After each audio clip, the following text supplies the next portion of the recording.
महाराष्ट्र लोकसेवा आयोगाच्या परीक्षेचा नुकताच निकाल जाहीर झाला आणि यामध्ये धाराशिव जिल्ह्यातील सुपुत्र जे आहे त्याने प्रथम क्रमांक पटकावला। जर आपण पाहिले तर कळंब तालुक्यातील घारगाव येथील महेश घाटोळे यांनी सर्वप्रथम येण्याचा मान मिळवलेला आहे। उपजिल्हाधिकारी पदी त्यांनी गवसणी घातलेली आणि कुठेतरी आपण त्या कुटुंबाच्या घरी आलेलो आहोत, त्यांच्या काय भावना आहेत आपण जाणून घेणार आहोत। सर्वप्रथम तुमचं साम टीव्ही मध्ये खूप खूप स्वागत। धन्यवाद सर। सांगा कसा प्रवास होता, एकंदरीत आज तुम्ही मोठे यश मिळवले। सर प्रवास निश्चितच कठीण होता आणि कठीण पण होता आणि तेवढाच आव्हानात्मक होता आणि आनंद पण आला मला, कारण माझे आई वडील, माझे मित्र सहकारी सर्वांनी मला खूप साथ दिली। वेळोवेळी चांगले व्यक्ती भेटत राहिले, अजून मी निश्चितच चांगल्या पद्धतीने पार केला। मला खूप आनंद आहे या गोष्टीचा। प्रत्येकाचं स्वप्न असतं एखादा अधिकारी व्हायचं, डॉक्टर व्हायचं। तुमचं सुरुवातीपासूनचं स्वप्न कसं होतं, कसा अभ्यास करत गेलात, कसं एकंदरीत होतं? सर मी ज्यावेळेस माझी डिग्री झाली पूर्ण, मी गव्हर्नमेंट आयुर्वेदिक कॉलेज नांदेडमधून केलेली 2019चा पासआउट आहे। इंटर्नशिपच्या दरम्यान मी क्रमिक पुस्तकं आपले जे बोर्डशी असतात, NCERTचे असतात, ते वाचण्यासाठी सुरुवात केली होती आणि त्यामधून बेसिक कन्सेप्ट पूर्ण झाल्याच्या नंतर जे ॲडव्हान्स आहेत मार्केटमध्ये चांगली पुस्तकं आहेत त्यांचे रेफरन्स घेऊन मी त्याच्यानुसार तयारी केलेली होती आणि विशेषतः जे प्रश्नपत्रिका असतात जुन्या, त्यांचा देखील एक आपल्याला खूप चांगल्या पद्धतीने उपयोग होतो की आपले जे क्वेश्चन्स येतात त्यांचं आपल्याला रिव्हिजन पण खूप महत्त्वाचं असतं।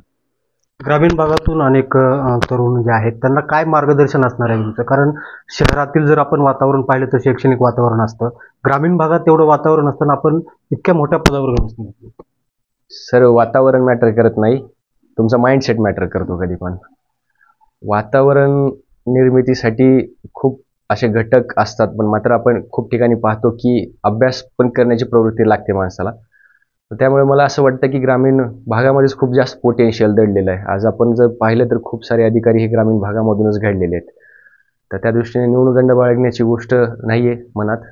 फक्त आपण जे काम करतात त्याच्यामध्ये प्रामाणिक असणं तितकंच महत्त्वाचं आहे। शेवटी आपण आपल्या कुटुंबासाठी आपण वैयक्तिक करतात तर आपण प्रामाणिक राहणं हे पहिली गोष्ट आहे असं मला वाटतं। मित्रांनी ज्यावेळेस तुम्हाला बातमी कळवली, कसा एक चेहऱ्यावर समाधान होतं, कसा आनंद होता?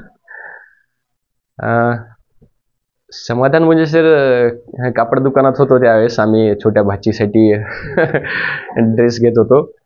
त्यावेळेस मला फोन आला, मला लक्षात आलं की म्हणलं अरे त्यानं बोलत होता रिझल्टच आहे म्हणून। मी म्हणला सर फर्स्ट रँक आली म्हणला। आदिनाथ करपे माझा ज्युनियर, त्यांनी मला फोन केला होता। मी म्हणलं अरे NTC मधून का कॅटेगरी? नाही सर म्हणला, अख्ख्या राज्यातून पहिला। मी लगेच पहिला फोन माझ्या आईला, आई म्हणलं तू कसं म्हणत होतीस म्हणलं की पहिला येशील तू म्हणून?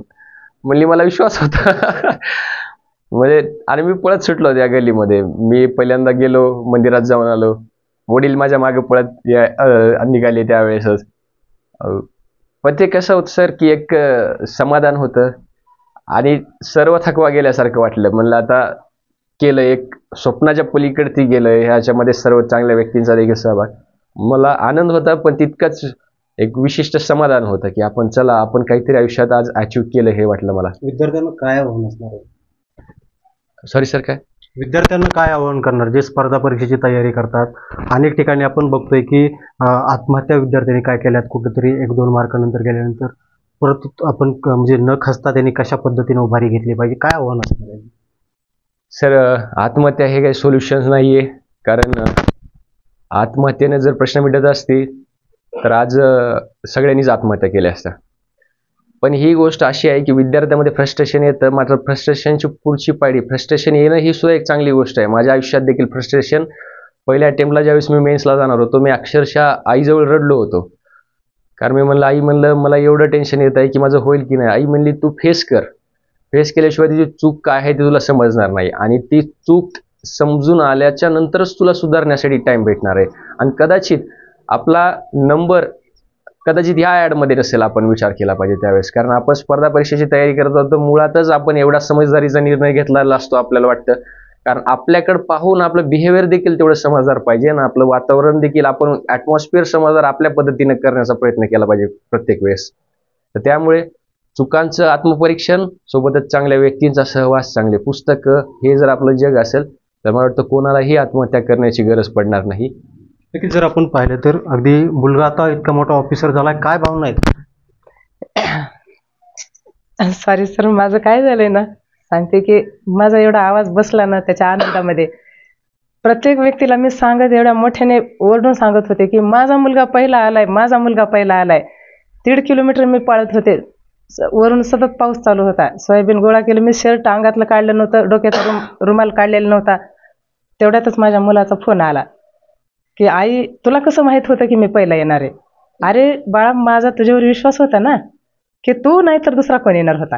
एक माझ्या मनामध्ये आत्मविश्वास एवढा होता दांडगा की कदाचित गेलेला अटेम्प्ट जरी तुझ्या नशिबात नसेल तरी पण दुसरा अटेम्प्ट तुझाच असेल. हे मी हमेशा त्याला सांगायचे. पहिल्या अटेम्प्टला तो खूप नाराज झाला, एवढा रडला. रिझल्ट आला की मी आई 2-4 मार्कांनी मी चाललोय, 4 मार्कांनी माझं थोडा कुठंतरी रिझल्ट माझा कमी आहे. अरे बाळा, तू रडू नकोस, तू फक्त मला हवं आहेस की माणूस म्हणून जग. आणि मी त्याला तेवढं संस्कार चांगले दिलेले होते लहानपणापासूनच. आणि त्यांनी माझ्या कष्टाचे सातत्य त्यांनी उराशी बाळगून अभ्यास तो करत होता. आईवडिलांचं स्वप्न असतं प्रत्येकाचं, मुलगा आपला कुठल्या तरी पोस्टवर गेला पाहिजे, चांगल्या पद्धतीनं तो समाजामध्ये वावरला पाहिजे. इतकं मोठं यश मिळाले, काय भावना आहेत? मला त्याच्याविषयी अभिमान वाटतो. मी त्याचा एक बाप असण्याचा, बाकी काही नाही.